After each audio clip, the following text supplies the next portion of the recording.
Democratic Senator Chris Coons, a member of the Senate Foreign Relations Committee. Senator, so good to see you.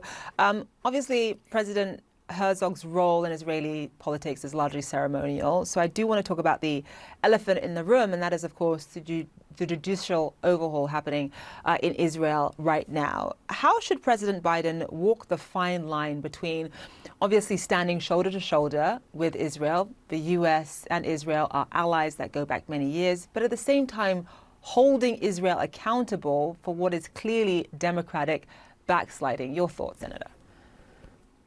President Herzog gave a very strong and impressive speech today to a joint session of the U.S. Congress, and he did speak to that issue, the widespread nationwide protests now over many, many weeks about a controversial proposal to revise the judicial laws of Israel in a way that would make the judiciary more subject to action by the legislative and executive branches of government.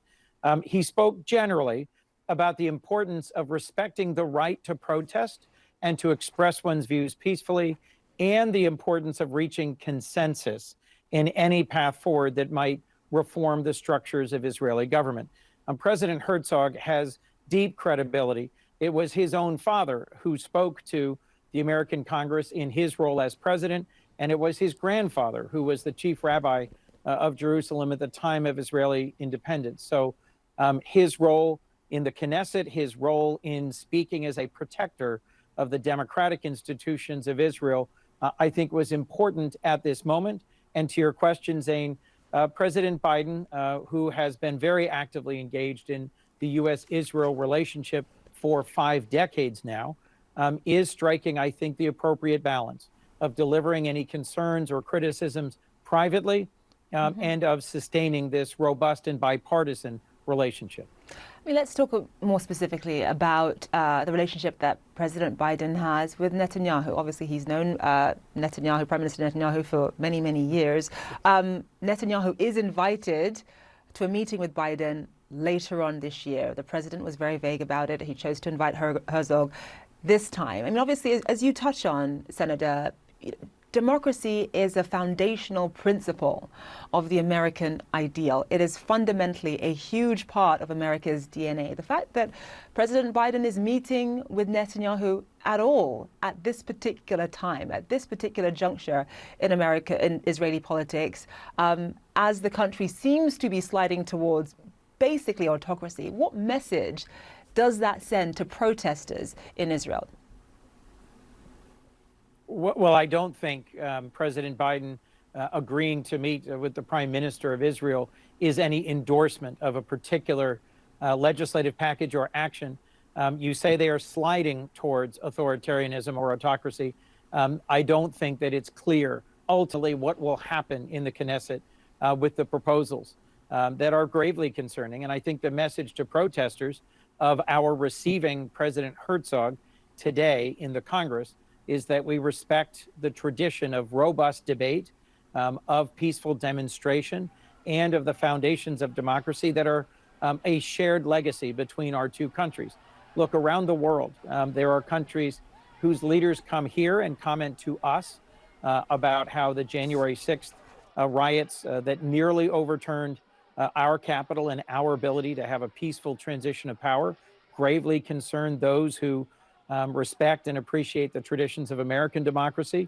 And we are sharing with our friends and partners around the world that we have to strike a balance, protecting a free press, preserving an independent judiciary, respecting the rights of citizens to protest, but not allowing those protests to become so violent or so disruptive as to overturn a society.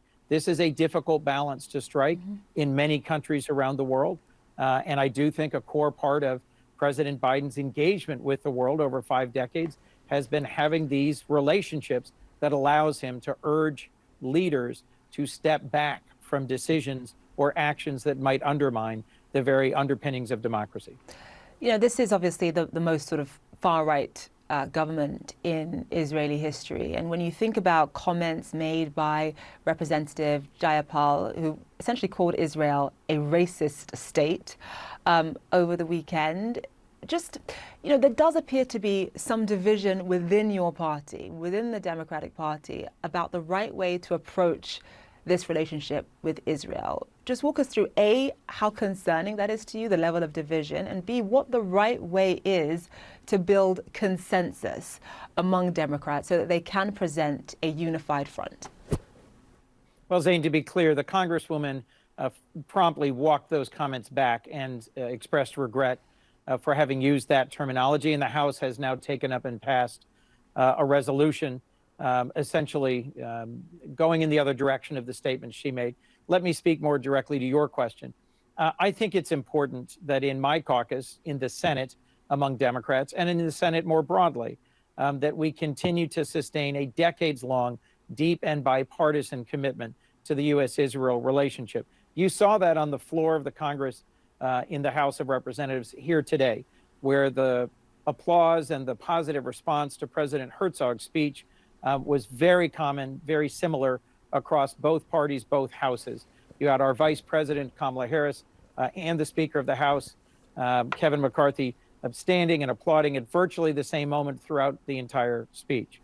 I do think it's important for us to deliver our criticisms, our questions, our concerns about current Israeli political decisions privately, and to not hold back from them. And President Herzog said he welcomes criticism, questions, concerns from his friends in the United States. So I think that's the approach we need to follow. We are about to take up later tomorrow the bill that I lead along with Senator Lindsey Graham of South Carolina that is essential to our contributions to the U.S.-Israel relationship, the development relationship, the security relationship. I expect that to be unanimous in our committee. So I think there is strong bipartisan support for the U.S.-Israel relationship at the same time that there are concerns about the direction in which Israeli democracy may be going in the weeks and months ahead. All right, we'll see how it plays out. Senator Chris Coons, live for us there. Thank you so much. Thank you, Zain.